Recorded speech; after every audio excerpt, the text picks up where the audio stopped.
Aí tu me avisa aí que tem. Já começou?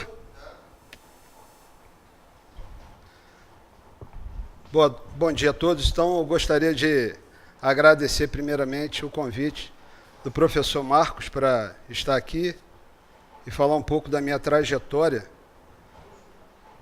poder tirar algumas dúvidas, aqueles que vier pelo chat ali, estarei pronto para responder. Seu nome é? André. Obrigado, André, pela sua presença. E todos aí que estão conectados nesta hora. Eu vim aqui para... O professor Marco pediu para que falasse um pouco da trajetória, procurasse motivá-los nessa fase de estudo que todos nós sabemos o quanto que é difícil. Eu passei por essa situação e sei a ansiedade que os alunos vivem, como se comporta diante dessa situação, a incerteza do futuro, saber como é que vai ser, as coisas, elas são, o curso da vida, ela tem o seu prosseguimento, mas as coisas não são fáceis para ninguém. Todos nós passamos por situações diversas e que muitas das vezes são obstáculos que precisam ser transpostos. Então, quando eu comecei na carreira, fui soldado da aeronáutica, servi na base aérea dos Afonso, lá no Rio de Janeiro, por 2 anos. Quando comecei a cursar, o curso era em Cascadura, e eu morava em Santa Cruz. Então, eu teria que, quando terminava o curso, por volta de 10h20, 10h30 da manhã, da noite, né? O curso começava, se eu não me engano, 7 horas da noite, terminava 10h30 da noite. E aí eu tinha que pegar o trem em Cascadura para ir para casa em Santa Cruz. Eu chegava em casa por volta de meia-noite alguma coisa, meia-noite e pouco. Aí eu tinha que fazer um lanche para ir dormir. No outro dia acordar cedo para ir para o quartel. E aí eu imaginei o seguinte: se eu fosse para o quartel, que era ali na Vila Volqueire, era bem mais perto, então eu teria condições de estudar até meia-noite, dormia no quartel, no outro dia já estava lá para batido. Então, passei a ser laranjeiro no quartel, e aí eu chegava no quartel 10h30 da noite, 10h40, fazia um lanche, estudava até meia-noite, dormia, e no outro dia o ritmo do quartel normal, e só ia para casa na sexta-feira, porque aí na sábado eu já ia acordar em casa. Então as coisas não são fáceis para ninguém. Às vezes a gente acha que as coisas são difíceis só para mim. E por um outro lado, eu sempre tive a minha família que sempre me apoiou. Aí somos 3 irmãos, eu sou o mais velho, tinha os 2 mais novos, sempre me olhando como uma referência. Aí você já tem aquele peso da responsabilidade. Tinha meus pais que sempre me apoiaram, mas você sempre tem um grupo à tua volta que não vai te apoiar, você não vai conseguir, Agora, nós não precisamos da força de ninguém, nós não precisamos confiar em ninguém, nós temos que confiar em nós mesmos. Então, eu sempre acreditei em mim, e eu sabia que eu só iria vencer estudando. Você faz uma prova como essa, daí é como aqui, vamos supor, se você tem 100 alunos numa sala e fala assim, só vai sair daqui aprovado 1. Você precisa estudar para ser esse 1. Você não precisa se preocupar que a sala tem 100. Você precisa de uma vaga. E se você estudar, se você acreditar em você, você vai conseguir o seu objetivo, a sua aprovação. Fui aprovado, cheguei na ESA. Quando cheguei na ESA, a minha grande dificuldade, ou a minha barreira lá, era que já com 20 para 21 anos de idade, eu nunca tinha me afastado da família. Como nós sempre fomos muito ligados, então a minha dificuldade de adaptação foi com relação à distância da família. Muitas das vezes passou pela minha cabeça, por que eu estou fazendo aqui, vontade de desistir, mas aí nós precisamos entender que a nossa vida não é ficar para a eternidade dentro da casa dos pais. Tem uma hora que você precisa definir a sua profissão, a sua vida, porque a vida vai prosseguir. E aí eu fui a cada dia vencendo essa barreira. Agora, fora essa barreira que estava dentro de mim, você tem a pressão do quartel, você tem os estudos, você tem um instrutor que está em cima, uma série de coisas te rondando ali, te pressionando, mas você precisa vencer toda essa pressão. Você precisa saber que tudo ali é passageiro.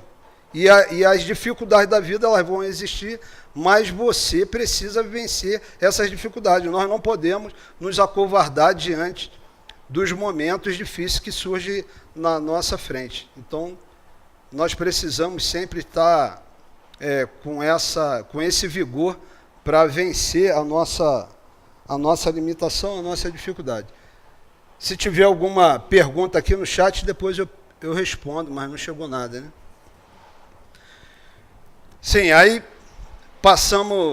passei pela ESA, fazendo tudo aquilo que na formação é prevista, acordar cedo, as instruções, o tiro, o acampamento, e você se adaptar às diversas situações que você não está acostumado.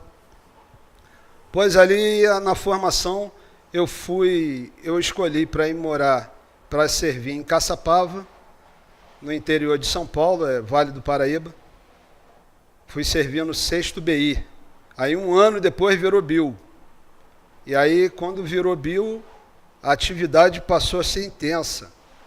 Então era acampamento uma semana sim, uma semana não. Os acampamentos começavam depois do carnaval, por volta ali do mês de março, e terminava por volta do dia 18 a 20 de dezembro. Então era uma semana no campo, 1 ou 2 semanas no quartel. Uma semana no campo, 1 ou 2 semanas no quartel. Uma semana, e assim até chegar a dezembro. Então a atividade intensa. Para o recém-formado, é uma excelente situação, momento, porque você está no início da carreira, vibrando, vai aprender e vai pôr em prática o que você aprendeu na escola. Isso foi muito bom. Era um momento que as coisas estavam começando ali a acontecer no 6º BIL, que era o Batalhão de Infantaria Leve, as atividades de assalto aeromóvel e tudo. Naquela época nós tínhamos a dificuldade, quando o militar entrava com requerimento, às vezes o S3 da unidade, que é o responsável por essa parte aí, ele não aceitava. Eu mesmo entrei com requerimento 2 vezes para fazer curso. Meu requerimento foi rasgado porque não, você chegou agora. Hoje em dia, você chega, pelo sistema, você manda lá no sistema, quando bater aqui em Brasília, aí você será classificado ou não, mas já não tem aquela limitação lá na sua unidade. Fiquei 5 anos em Caçapava, e aí após isso eu fui para Macapá. Servi 2 anos em Macapá, lá na época 3º BIS, agora 34 BIS.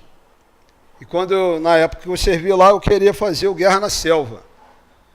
Eu sempre fui bem preparado fisicamente. Meu problema de fazer o Guerra na Selva, e eu não fiz o Guerra na Selva, porque eu era fraco, e sou ainda fraco de natação. E eu achava, como carioca, malandro, esperto, né? Achava que, não, na hora sai. Na hora não sai, pô. Eu entrei na piscina, tinha que nadar 200 metros, pô, eu nadei 25 tranquilo, 50 no desespero. Então tem que treinar. Eu tive colegas que não sabiam nadar, que nós chamamos de NN, não sabia nada, batia na água, era igual um prego, treinou, e foi para o Guerra na Selva e saiu Guerra na Selva. Eu, porque tinha uma noção, não quis treinar, não consegui ir. Mas servir na selva é um lugar que eu particularmente gostei muito. Macapá, assim, é uma cidade muito boa. As atividades são atividades diferentes. A atividade de selva, que não é o nosso costume, nascido no Rio de Janeiro, nunca tinha morado numa região daquela ali, e aí quando você começa a participar das atividades de selva, aprender ali aquilo que você via na escola, às vezes via até numa palestra, num slide, aí você começa a ter contato com aquilo ali é muito proveitoso, muito bacana. Após isso eu vim para os 2 anos de Macapá, voltei para o Rio de Janeiro, fui servir no Regimento Sampaio, que é o 1º Batalhão de Infantaria Motorizada. Chegando lá no Regimento Sampaio, a batida é completamente diferente, né? Você sai de um batalhão de selva para um batalhão de infantaria motorizado dentro de uma capital, não tinha muita coisa para fazer, era mais serviço, e aí já estava saindo o 2º sargento, aí você acaba saindo um pouco da parte operacional para ir para a parte administrativa. Mas a parte boa do Regimento Sampaio foi que, em ter servido no Rio de Janeiro, particularmente, né, foi as missões que você tem, que aí para um outro lado, né, o que você não vive na selva, lá no Rio de Janeiro, você vai para uma missão real na favela. Né? O Exército foi enviado para a favela tal por determinada situação. Então, eu fiquei, naquela época, em 2006, se eu não me engano, fomos para Manguinho, fiquei 13 dias em Manguinho lá e era combate real. Tinham roubado, não se sabe quem, mas roubaram alguns fuzis do Exército. E o Exército foi designado para ocupar em algumas favelas do Rio de Janeiro, até que eles entregassem. Depois entregaram realmente, porque nós sufocamos. E eu fiquei lá em Manguinho, e Manguinho, a favela realmente é tensa ali. 3 horas da manhã, parece que é 10 horas da manhã, criança na rua brincando, pagode num lado, funk no outro, mulher conversando na rua como se fosse 10 horas da manhã, 8 horas da manhã, e o tiro comendo também, né?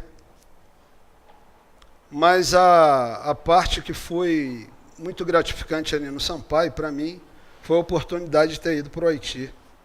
Eu iria trazer algumas fotos e até a filmagem que eu tinha de lá para expor aqui, só que o que aconteceu foi... Só vou ler aqui a pergunta aqui. Como o senhor associou o cansaço do quartel e o estudo até a meia-noite? Isso daí, depois eu volto lá na atividade do Haiti. Vou responder a pergunta aqui. Essa associação aí é algo complicado. Como eu servia na aeronáutica, a minha atividade na aeronáutica não era tão intensa. Hoje no Exército eu vejo que existe uma diferença enorme, né, entre uma atividade na aeronáutica e a atividade no Exército, porque o soldado do Exército é muito mais cobrado, muito mais. Mas mesmo assim, naquela época eu me sentia cansado. E a atividade física é bom para melhorar o teu rendimento no estudo, e eu sempre gostei da atividade física. Então, no quartel, na hora da atividade física, eu não ia estudar, eu não ia ficar de conversa. Na hora da atividade física, eu ia fazer atividade física. O que vocês precisam fazer, até quem não está trabalhando, principalmente quem não está trabalhando, precisa tirar um tempo para isso daí. Uma outra coisa, existem alguns comprimidos que são vitamínico, né, multivitamínico, que não tem para dar energia, essas coisas. Eu tomava um comprimido daquele ali à noite para poder ajudar também em dar vigor físico, né? Só para isso daí. Fora isso, não, era só o que eu fazia. Mas voltando lá, no Haiti, né? Aí fomos designados para o Haiti. Quando chegou lá no Haiti, com uma situação que uma coisa é você estar no quartel, tendo instrução, dando tiro em alvo, ou dando numa atividade de campo, dando tiro de festim. A outra coisa é você estar longe do teu país, do teu costume, da tua família, e você ter que dar tiro real em cima de alguém real. Né? Então eu fui no terceiro contingente. O terceiro contingente, o Haiti teve várias fases, né? E a minha fase no Haiti era uma fase da imposição da paz. Nós fomos para impor a paz. Então as pessoas perguntam, como é que é isso, impor a paz? Eu sempre dou o exemplo seguinte: impor a paz é como eu chegar na casa de alguém, na sua casa, e começar a dar ordem. Está na hora de dormir, vamos desligar a luz, vai para quarto, não é para ver a televisão agora. Foi isso que nós fizemos lá, porque o país estava um caos generalizado e nós fomos lá para impor a paz. E todas as vezes nós tínhamos 3 bases. E todas as vezes que nós saíamos da base para fazer uma patrulha, nós éramos emboscados com um tiro da força adversa lá. E aí a nossa sobrevivência era responder ao tiro. Se você não responde ao tiro, você vai começar a tomar tiro e eles vão se aproximando porque não está encontrando barreira. Então a nossa sobrevivência era se defender. E ali foi um grande ganho, né, na minha vida profissional. E quem tiver a oportunidade para ir para uma missão dessa, é bom, porque você cresce muito como profissional e como pessoa. Você começa a se conhecer, né? Você começa a ver as tuas limitações, a respeitar as limitações dos outros. Não é demérito para ninguém, às vezes o camarada é muito brabo no quartel, tinha isso em todos os níveis, né? Ver o comandante de um pelotão lá, camarada no quartel, era o faca na caveira. Quando chegou lá, na hora da troca do tiro, o cara amarelou. Aí, naquele momento, o pessoal fica um pouco nervoso com aquela situação, começa a falar e tudo, depois, né, do combate ter ocorrido. Mas se você parar para analisar, todas as limitações, elas precisam ser respeitadas. Somos seres humanos, né? Então, e qual era o grande problema? Para quem quer fazer prova de sargento aí, vai fazer prova de sargento. Qual era o grande problema? O meu grande problema era o seguinte: eu tinha um comandante de pelotão com 22 anos de idade. Tinha um soldado de 19 a 24 anos de idade, cabo soldado. E eu tinha 34 anos, eu era o mais velho. E eu tinha que ficar controlando os ânimos de todos, né? Por ser mais velho, o sargento acaba tendo essa sobrecarga aí. E aí o que acontecia? O seguinte: eu tinha soldados lá que parecia, não sei se era morador de favela, parecia que ele estava igual os bandidos da favela, né? Aí, maluco, põe a cara aí, pá, pá, pá. E aí você tem que controlar ele para não ficar tirando a esmo e não gastar munição à toa e não acertar inocente. Aí eu tinha outros lá que o camarada tinha medo, deitava no chão e, me tira daqui, eu não quero morrer. E como tinha companheiros outros lá, sargento, oficiais, que uns em alguns momentos conseguiam se controlar, em outro momento não conseguia se controlar. Então, eu vivi isso, não falo nem só no meu pelotão, né? Eu vivi de uma maneira geral dentro da companhia que eu estava. Mas foi algo assim que você vai criando dentro de você, tu vê o tiro bater do lado e você saber se controlar para não se desesperar. Às vezes um companheiro ser ferido, um soldado do meu pelotão, na hora lá do conflito lá, acabou dando um disparo acidental, acertando o próprio pé, e aí é outra situação. Você aprende na instrução a fazer, imobilizar, ajudar e tudo, mas uma coisa é na instrução que o fato não é real. A outra coisa é quando é real e quando é com o companheiro que está ao seu lado, né? Então isso é complicado. Parabéns pelo dia de ontem. Brasil acima de tudo. Obrigado. Ontem foi o dia da infantaria. E agradeço aí. Quem é que está falando aqui? O Iago. Obrigado, Iago. Eu sou de infantaria. Ontem foi dia da infantaria. Eu não sei se eu falei minha turma. Falei? Então, eu sou de infantaria da turma de 93, da ESA. O professor Marcos foi meu instrutor na ESA. Né? Tive aula com ele lá, instrução. Mas aí é o seguinte, então essa missão no Haiti foi uma missão muito maravilhosa para você se conhecer e conhecer os teus limites e viver uma situação real, né? Uma coisa é você vai para uma missão lá para entregar donativo. Outra coisa é você vai para uma missão real para combater. Ele agora é capitão, está na reserva, que se feriu lá no Haiti, foi o primeiro lá que teve um ferimento mais grave. Hoje está reformado, era Tenente Leone, e foi do meu contingente. Naquela época eu estava lá, foi uma situação terrível, porque foi o militar ferido gravemente logo no início da missão, né? Então isso daí foi...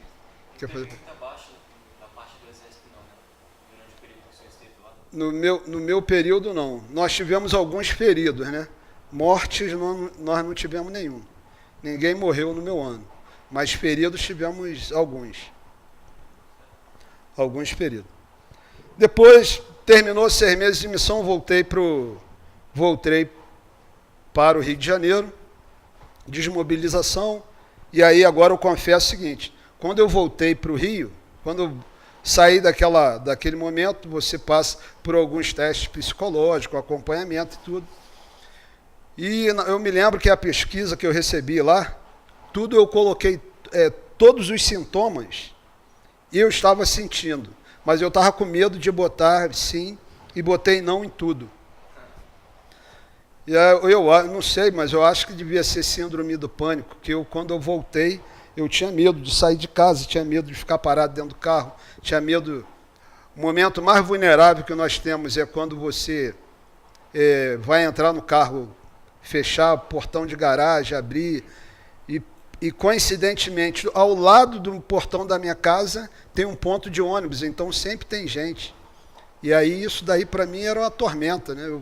Eu vinha de carro para entrar em casa, tinha alguém, eu dava uma volta em todo o quarteirão, aí voltava, aí agora não tem ninguém, aí eu entrava rápido. E quando eu entrava em casa, eu fiquei uns 2 meses e pouco assim, achava que não ia voltar ao normal, graças a Deus, tudo voltou ao normal, mas eu olhar debaixo da cama, abria a guarda-roupa, a porta do banheiro estava fechada, abria a porta do banheiro para olhar, atrás da porta, era uma loucura. Acordava assustado no meio da noite, e fechava a porta e ia deitar, e aí achava que a porta estava aberta, ia lá, conferia a porta, e fechava a janela, e daqui a pouco voltava, levantava, era a noite toda assim.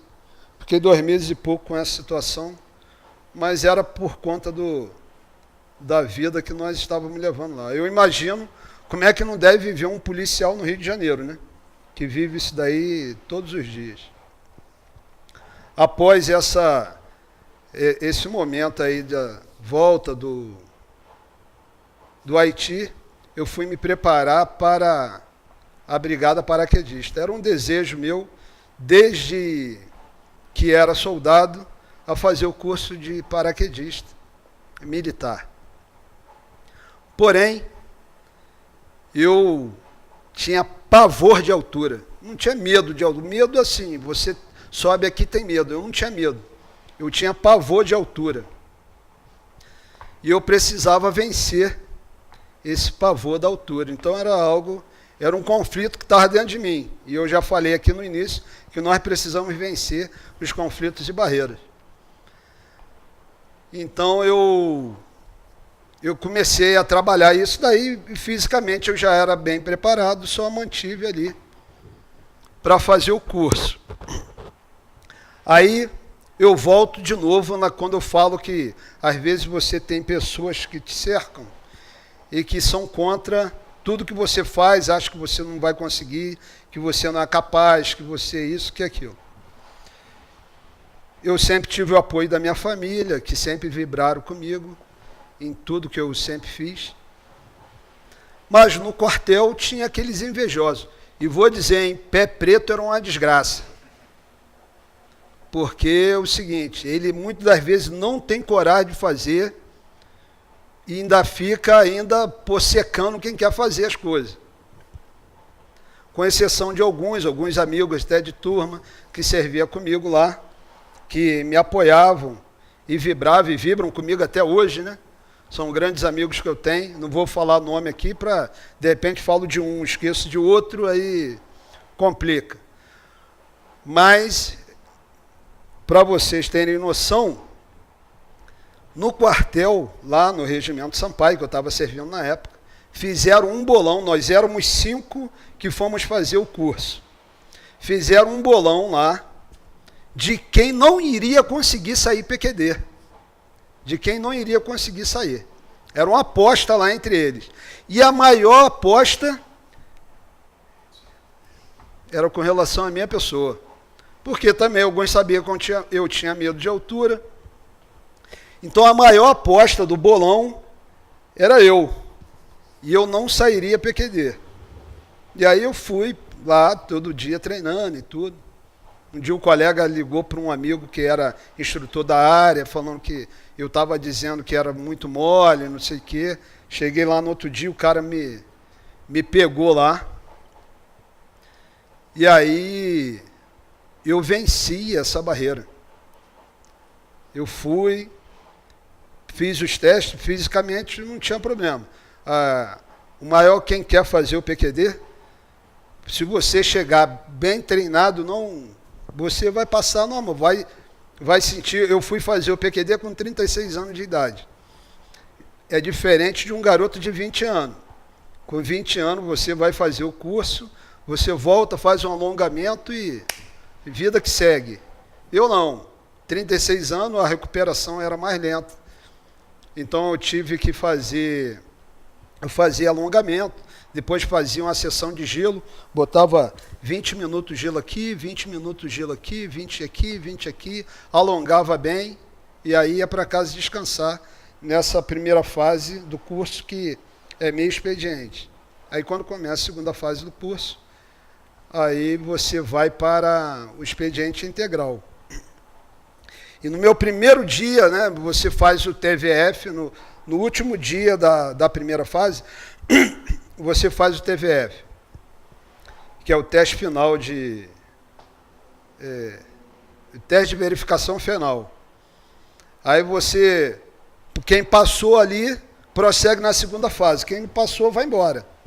Aí quando eu passei, interessante até, eu estava lembrando que eu estava no Canguru, no teste do Canguru, e o cara que estava contando lá, o sargento, muito meu amigo hoje, né? Não sei se vai estar assistindo aí, ele estava aplicando o teste do Canguru, todo dia ele vinha me pegar, eu acho que ele não tinha muita simpatia por mim na época, e todo dia ele vinha me dar uma carga, e eu fui para o Canguru com ele, eu falei, não vou passar. E aí eu comecei lá o Canguru, e eu comecei a contar mentalmente. Falei, se era 50, né? Falei, se der 50 e ele tiver em 30, eu vou parar, que é para ir para repescagem, aí você vai com a banca lá. Aí, de repente, quando eu estou lá, quando eu fiz um dos saltos que eu arriei, a perna fez, tac, estalou. Dizem que nessa hora, né, a musculatura pressionou o osso e encaixou, que devia estar fora um pouco da posição. Não sei se é isso. Eu sei que deu um estalo muito forte, naquilo ali eu me desconcentrei, perdi a contagem, continuei fazendo Canguru.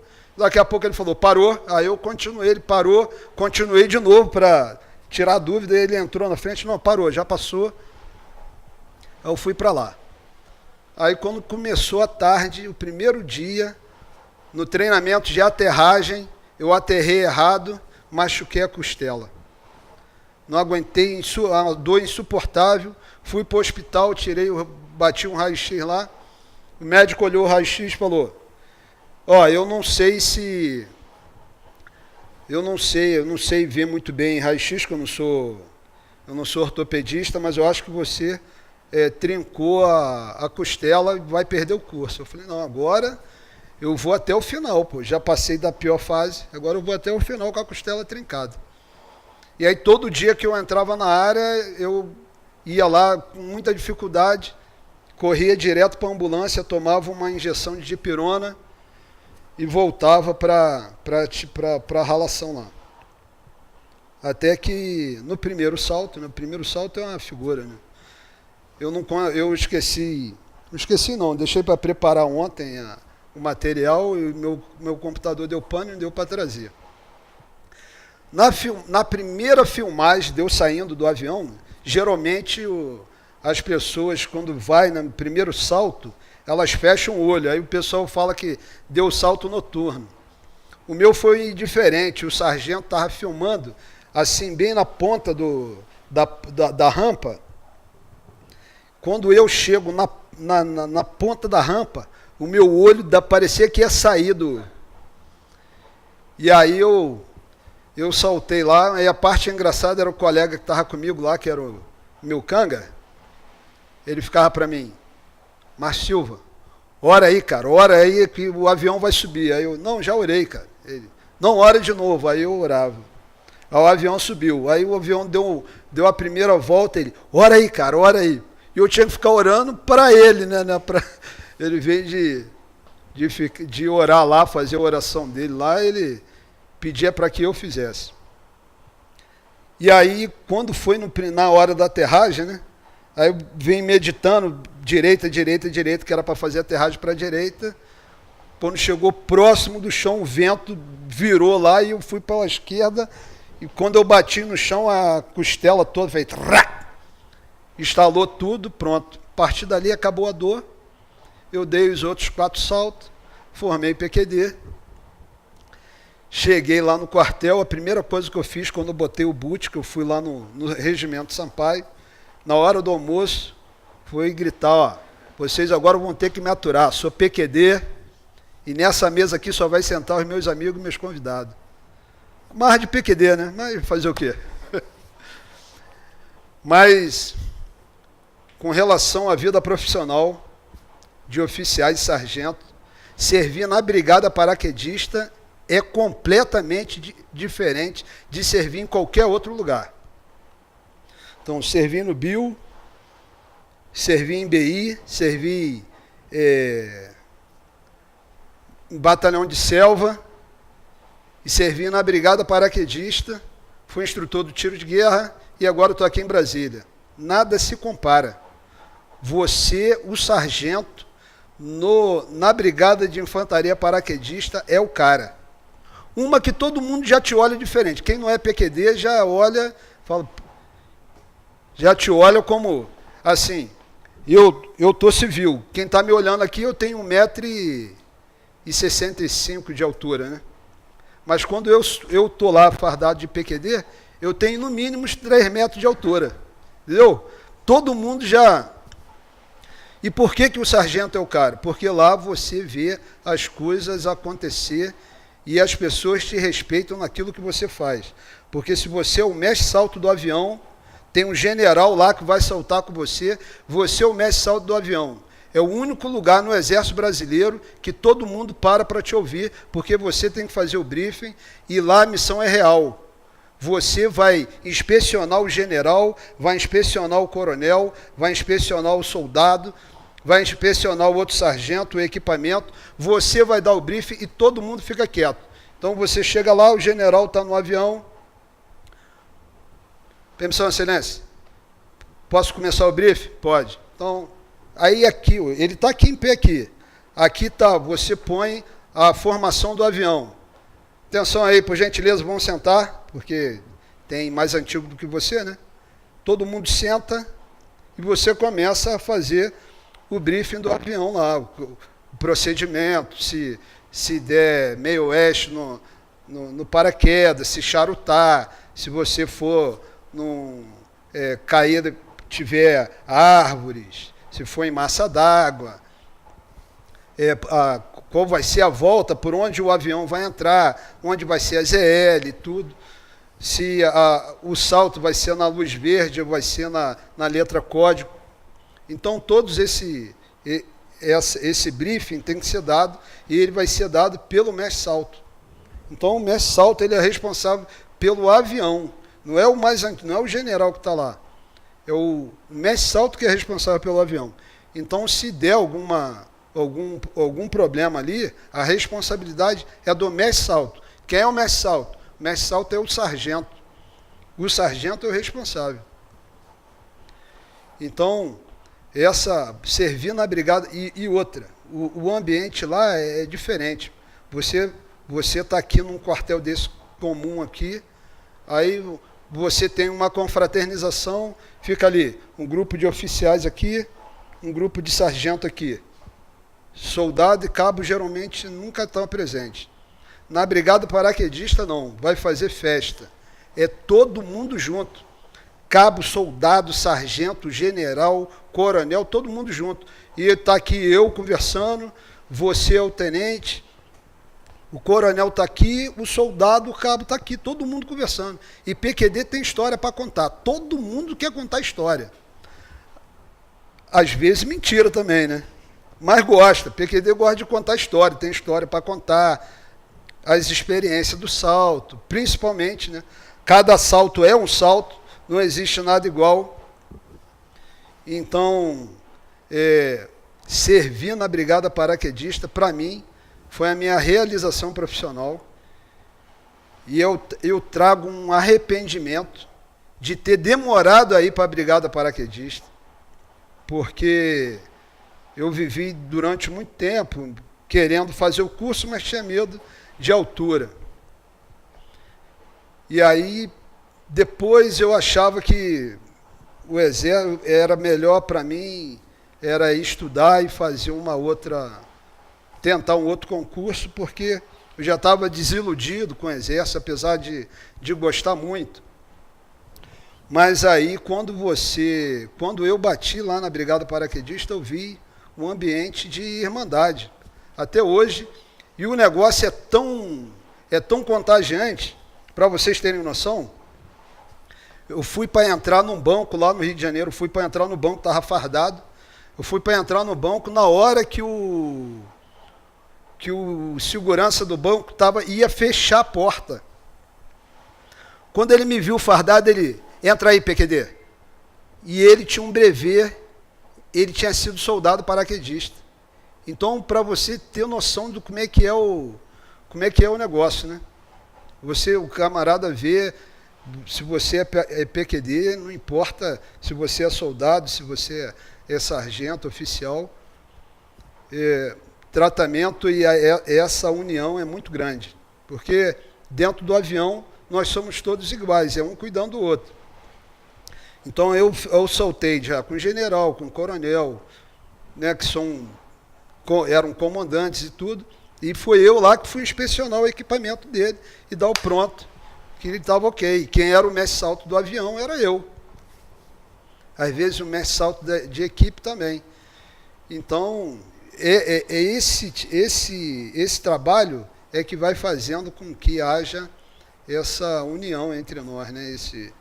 O que não tem aqui em qualquer outro quartel, porque as atividades são diferentes, cada um lá no seu trabalho, na sua atividade. Às vezes o companheiro lá se acha maior que todos. Infelizmente, aí vai aqui principalmente para quem vai fazer prova para sargento, se você se apaixonar por um lugar e ficar, você vai ter problema lá na frente com relação à promoção.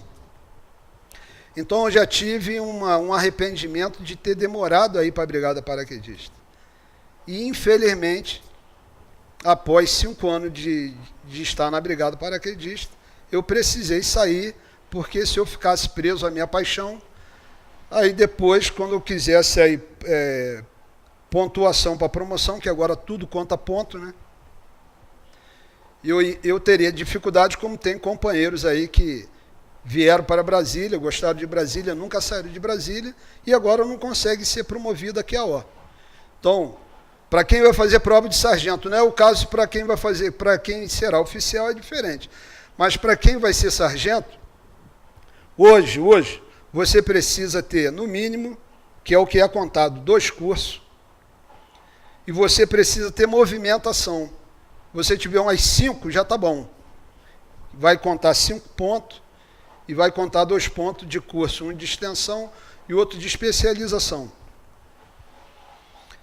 Então, se eu ficasse lá, hoje a minha turma já está aí sendo promovida aqui a O, e eu ia ficar naquela incerteza se seria ou não, como deve ter alguém da minha turma sofrendo com isso daí.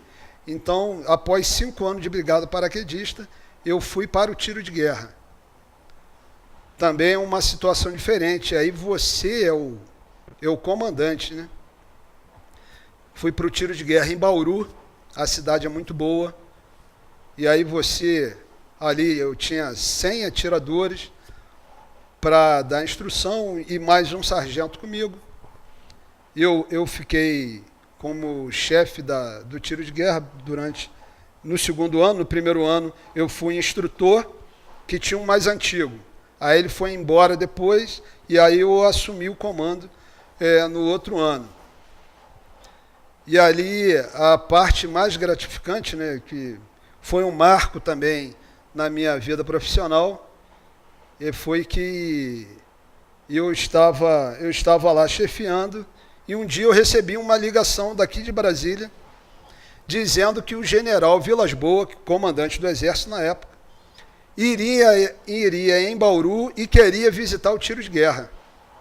E seria, na história, a primeira vez que um comandante dentro da força estaria indo lá, e que eu tenha conhecimento que visitou um tiro de guerra.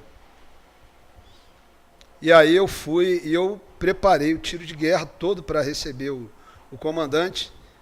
O tiro de guerra é uma unidade em que o militar é do Exército, porém o apoio é da prefeitura. O Exército dá o militar para ser o responsável da instrução, concede as fardas, concede o armamento e a munição. Aí toda a estrutura do tiro de guerra é por responsabilidade de um acordo de cooperação da prefeitura, que é feito com o Exército. A prefeitura não apoiava devidamente, eu não sei em que situação que a prefeitura se encontrava, financeiramente eu sei que nós tínhamos essa dificuldade. Mas essas dificuldades elas foram rompidas à medida que o sargento do tiro de guerra ele começa a fazer a política da boa vizinhança, né? Então, a cidade de interior, você tem muitos empresários e donos de comércio que foram atiradores em ano passado, e é uma tradição os jovens servirem ao tiro de guerra. Muitos ali lutam, né, para que consiga isso. Atirador não ganha dinheiro, trabalha 2 horas só, não são remunerados e só trabalham também, quer dizer, não trabalham, eles têm instrução durante 2 horas só, e depois eles vão para o trabalho, vão para a escola normal. E aí o que eu fiz? Eu, com alguns amigos na cidade, vai lá na casa de tinta tal, que o dono lá foi atirador, com certeza ele vai ajudar. Aí fui lá, aí ele, vou mandar um funcionário meu ver o que o senhor vai precisar de tinta para lá, e aí daqui a pouco chegou um camarada lá, precisa de tanto tinta, não sei o quê, mandou a tinta toda para lá. Aí nós tínhamos os atiradores para ajudar a pintar, a polícia militar de lá, tinha o grupamento Águia da polícia militar, ajudou muito lá, alguns companheiros que eram da reserva da polícia militar, que apoiavam também bastante, alguns outros, pais de atiradores e tudo. Então, nós preparamos o tiro de guerra todo para essa visita do general Vilas Boas. E aí fizemos uma formatura, né? Treinei os soldados para fazer uma formatura, treinei a guarda. Quem colocou a guarda foi os atiradores, não tinha sargento, não tinha nada. Teve um atirador que, assim, cidade de interior, às vezes o pessoal, o jovem, não tem muita noção do que você está aqui em Brasília, vocês aí em outras cidades estudando. Eu tinha dado uma palestra de como você poderia fazer, aqueles que quisessem, para ingressar nas Forças Armadas. E teve um atirador que se interessou em muito, estudou.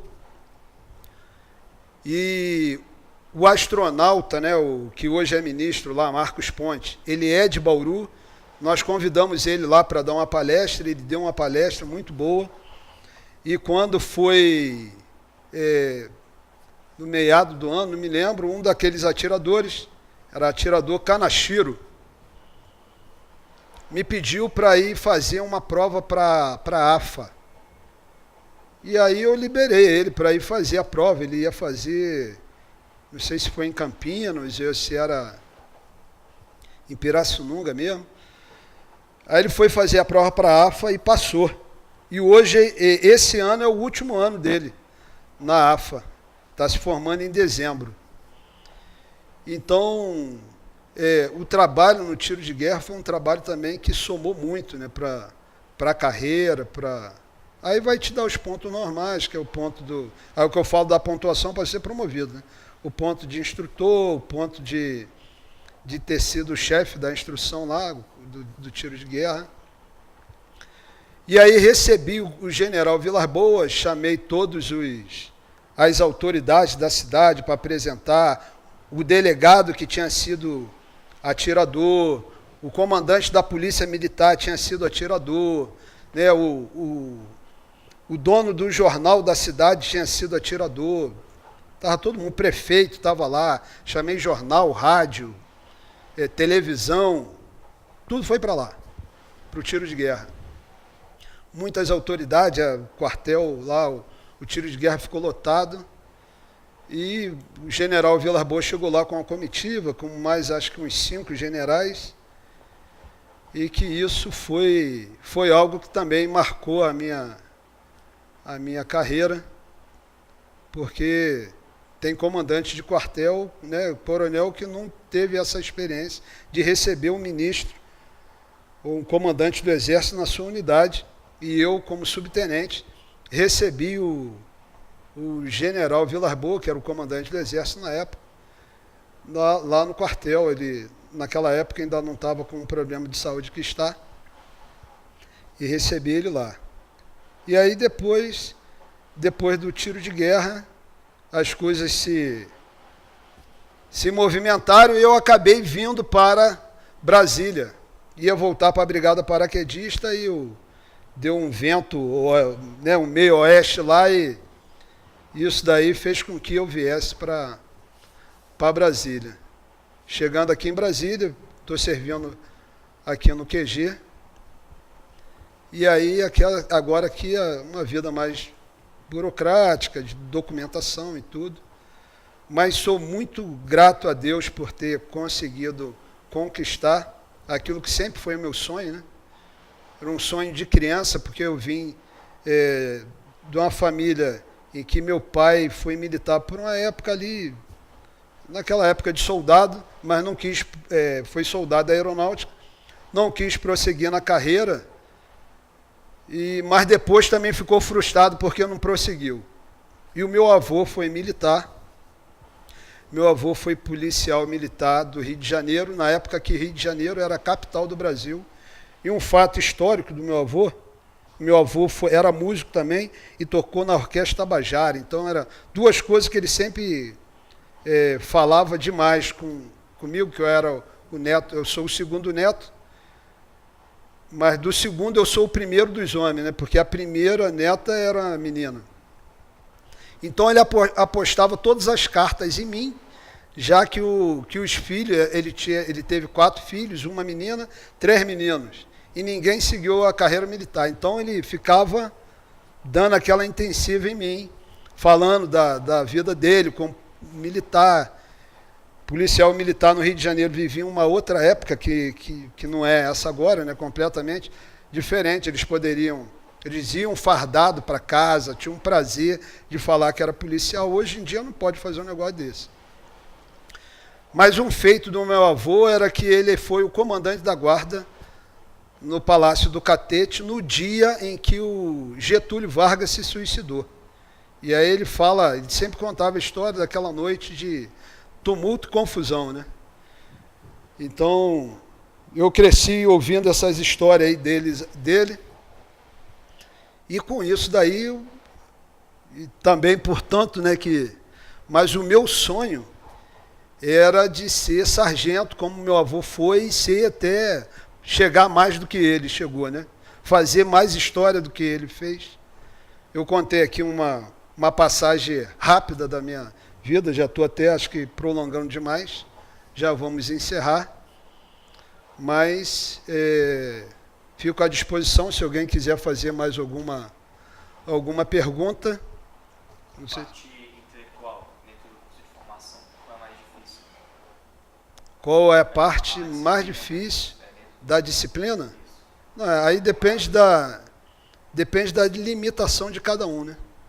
O senhor, no caso. Eu gosto de matemática, mas por incrível que pareça, eu tive uma dificuldade. A maior dificuldade que eu tive em toda a parte do estudo lá, a minha maior dificuldade foi a parte de topografia. Não consegui entender. Foi difícil. Consegui lá alcançar a média e tudo, mas foi a minha maior dificuldade, era conseguir. Uma outra limitação minha com relação ao estudo, não para passar, mas o estudo já lá dentro, foi com relação, assim, eu não sei se ainda é assim, mas eles davam um objetivo e era para você estudar o objetivo. Eu não confiava em estudar o objetivo, eu queria ler tudo. E aí, você tem 3 manuais, 4, 5 para ler, tu não consegue. E aí essa era a minha outra dificuldade. Entendeu? Alguém tem mais alguma pergunta para fazer?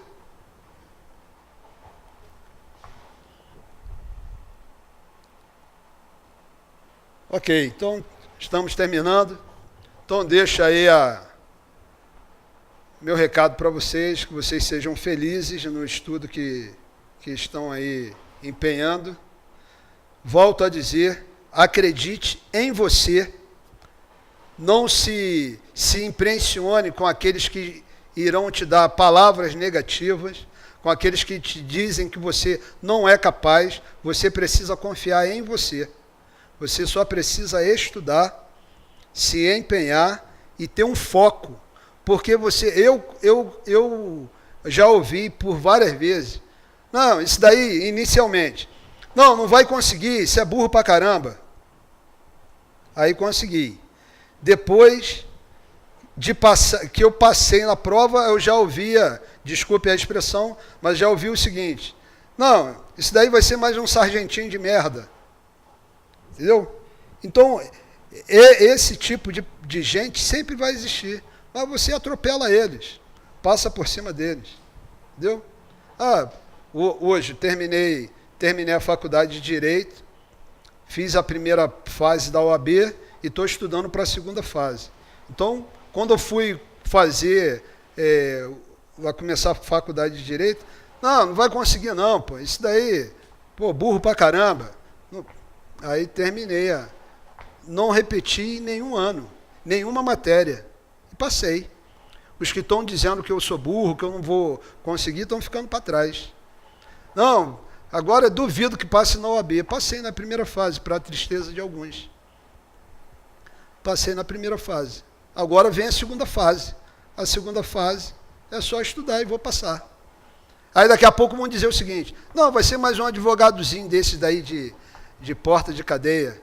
Aí daqui a pouco, se você não se embrenhar pelos ouvidos e não se amedrontar por palavras negativas, você vai vencer todas elas. Agora, se você se acovardar e, não, realmente eu não consigo, realmente não vai dar, não, eu estou cansado, estou estudando, estou cansado, descansa e volta a estudar. para 20 minutos, 30 minutos, volta a estudar.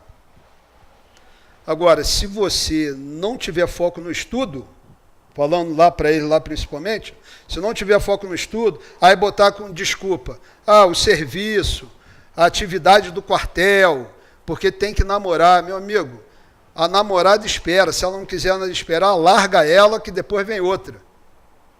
Entendeu? Não pode largar a mulher, mas namorada tu pode largar quantas vezes tiver. Eu sou casado, não vou largar minha esposa. Mas se fosse namorada, ela não quiser aceitar, largava ela e depois arrumaria outra. Então, isso tudo tem que ver antes, né? Então, se o jovem fizer vida profissional e depois a constituição da família, ele consegue resolver tudo. Agora, se fizer o contrário, constituiu família, e agora quer ver vida profissional, aí vai ter problema. Agora, quem já fez isso, não quer dizer também que não dá para conseguir o seu objetivo. Só que vai ser com mais dificuldade, né?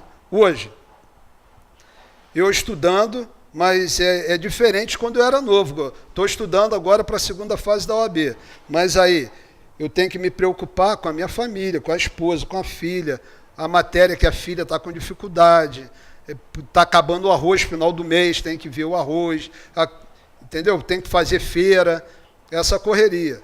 Diferente se fosse solteiro.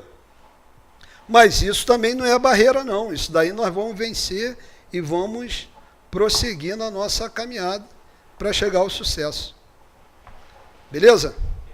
Nenhuma pergunta? Então, Brasil acima de tudo.